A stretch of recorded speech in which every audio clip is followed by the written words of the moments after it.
So, mga sangkay pandaigdigang balita tayo ngayon. Ayun nga po, may bago ng Santo Papa ang simbahang Katoliko at alamin po natin ang nangyari.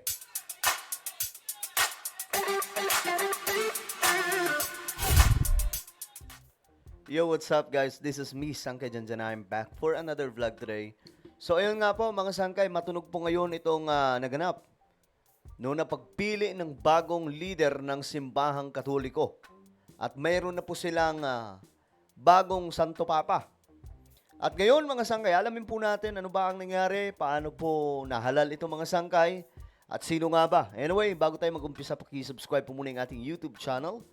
Ayan, tayo po ay 1.5 million subscribers na. So kung gusto mong mapabilang sa dumaraming mga solid sangkay, ang gawin mo lamang po ngayon, i-click nyo po yung subscribe button na makikita po sa baba ng video na to. I-click nyo po yung bell at i-click nyo po yung all. Sa mga nanonood po sa Facebook, i-follow nyo po yung ating Facebook page. Ngayon mga sangkay, eto na nga po. Ito yung bagong update, no? Eto. Nakaraan mga sangkay, ilang oras bago po madeklara ang bagong pinuno ng simbahang Katoliko, 5 kardinal mula sa iba't ibang bansa ang matunog. Okay? Napagpipilian. Ngayon, tingnan po natin.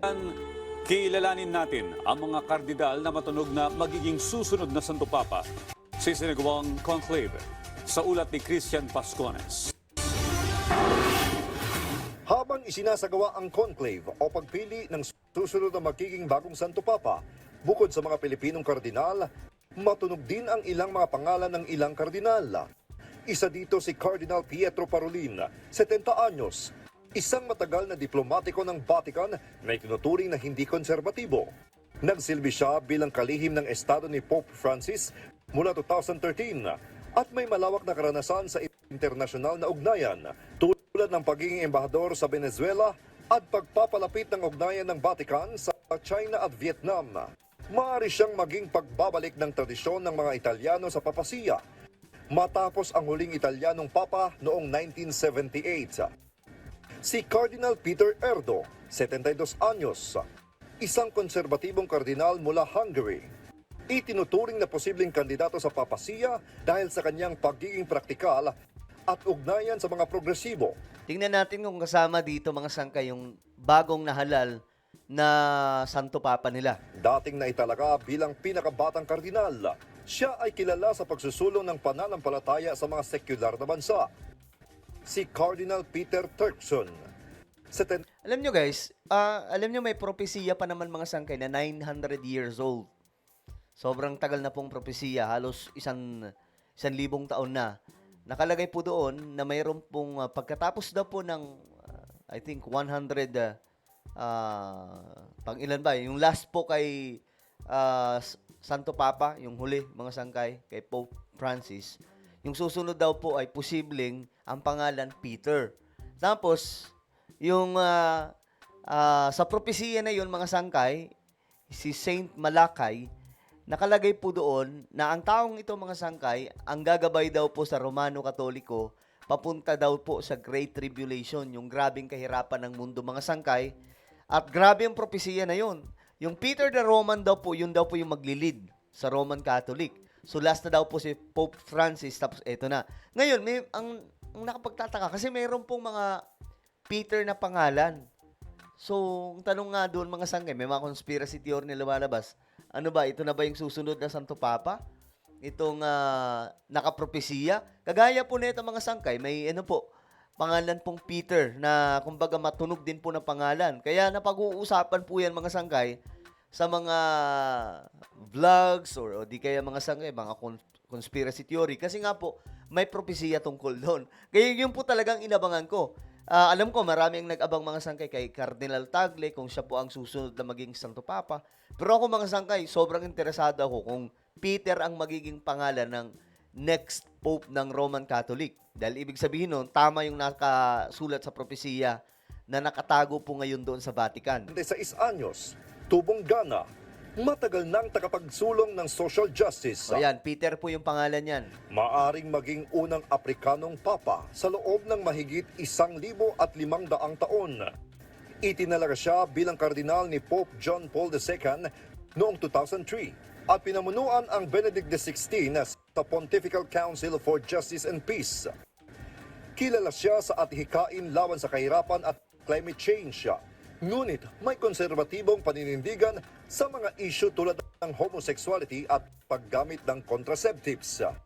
Si Cardinal Mateo Zuppi, 69 anyos, itinuturing na paborito ni Pope Francis at ginawang kardinal noong 2019.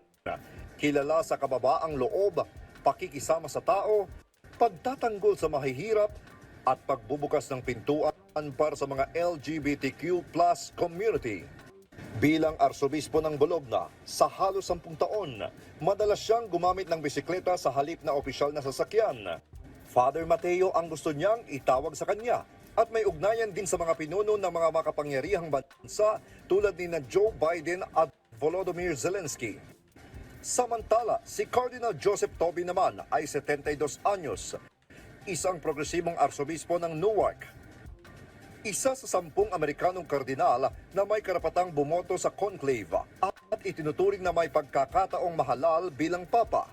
Bagamat Amerikano, ang kanyang malawak na karanasan sa labas ng US ay maaaring makahikayat ng tiwala. Malapit siya kay Pope Francis na nagtaas sa kanya bilang kardinal noong 2016. Tubong Detroit at dating mekaniko. Miyembro siya ng Redemptorist Order na nagsisilbi sa mahihirap at inaabandonang espiritual. Ilan lang sila sa mga napag-uusapang pangalan habang isinasagawa ang pagpili sa susunod na magiging bagong Santo Papa. Christian. Okay. So sa lahat ng mga nabanggit doon, wala po mga sangkay ni isa sa kanila ang, kumbaga, ang nahalal ngayon. Iba po yung nahalal mga sangkay, no? At ngayon naalamin po natin kung sino yan. Ngayon, ilang oras nga lang po mga sangkay ang nakakalipas bago po madeklara ang ang paglabas ng Santo Papa. Ito ang nangyari. Corpus Caudium Magnum, I announce your great Nagbuga na po joy. ng We have puting then usok. election. Ibig sabihin mga sangkay, kapag And then nagbuga they na name po him. ng puting usok, But the people around me were lalabas saying, na "Who's po this yung now? o may Who's napili he? na We've pong never Santo heard before." Papa.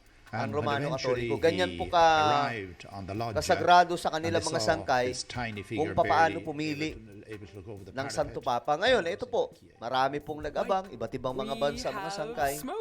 At isa pa naman po dyan sa mga kandidato, mga sangkay. Hindi naman po, wala kasing, pag bumoto kasi itong mga to, wala po silang listahan kung sino. Basta lalabas na lang po doon, may pangalan na lalabas doon mga sangkay na siyang mangingibabaw, na pinili daw po ng banal na espiritu. Ngayon, bigla po silang naghiyawan dahil sa paglabas ng puting usok. And you of can hear the the chimney. crowds. And we hear the crowds applauding there. As you can see, now we got the camera work on there. Just This crowds of people crying Is and, amazing. Here we are. and celebrating this special moment. Yeah, it's so white, so There was a brief moment where we were a little Yes. unsure, but it is confirmed it is white smoke. We have white smoke here. A smoke warning. Smoke And warning, that's we're no white longer smoke. watching. Ngayon, ito na ang nangyari. Pagkatapos ng mga sangkay, ilang oras lamang po ang nakakalipas, lumabas na nga po. Ito na, tingnan po natin kung sino itong Pope. Ang pangalan, Pope Leo.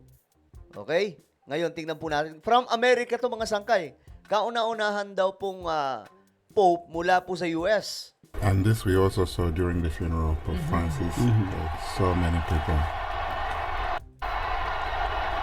Okay, there's movement. Okay. yes. Yes, there is movement. Here we go. The white curtains are behind the glass door. Now the doors are being opened. Ayan na. We see first. Here we are. Coming Cardinal out. Lamberti. The Cardinal Proto-Deacon. Dominique Momberti. And he's who will- smiling. He's smiling. He will give us the announcement. Here we are.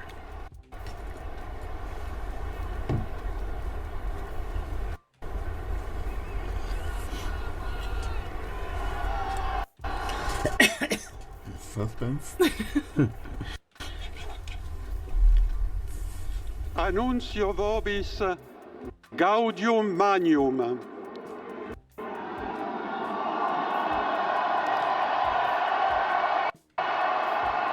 Habemus Papam.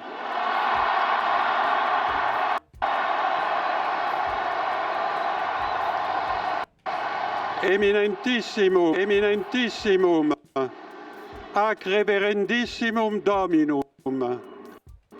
Dominum Robertum Franciscum, Sancte Romane Ecclesiae, Cardinalem Prevost. Qui sibi nomen imposuit Leonem decimum quartum. But the artist turned his head so that when the new pope is walking down the hallway, Peter's eyes are following Here him we up. are. There we are. Pope Leo XIV is now Pope Leo appearing, the 14th. coming to the central loggia of the Basilica. Very special moment. Ayun. Very special moment. Yan siya mga sangkay. And And here he here he is. There he is, card. And the applause going up, the greeting, the waving, Big the smiles. smiles. How amazing. How amazing. And Dr. Liz Love was also talking about the symbolism of the red that he's wearing. You know, it is a sacrificial role, and that is the symbol of the cloth that he's wearing right now. And we see this beautiful close-up view from the side there, at the same level as the loggia. Pope Leo XIV, Pope Leo the 14th. amazing, smiling, A smiling and Pope, yes. you can see who wouldn't be taken by the moment and I think going overcome through with his emotion. mind, the weight of Yeah. this responsibility. oh yeah, you can see it on his face. You can Oh, see it on his absolutely. face. Amazing. After this, you're never the same person. No. And we're hearing the bands below, the mutual salute of the anthems, the hymns, Vatican hymn and the Italian national anthem, as we do traditionally at the Easter and Christmas, as we've mentioned. And after this, now Pope Leo XIV, he will give a greeting and impart his first apostolic blessing, the Urbi et Orbi, to the city and to the whole world. So that blessing extends to everyone who is watching, everyone who is listening, your family, wherever you are. It's a great moment to prepare ourselves for this first blessing.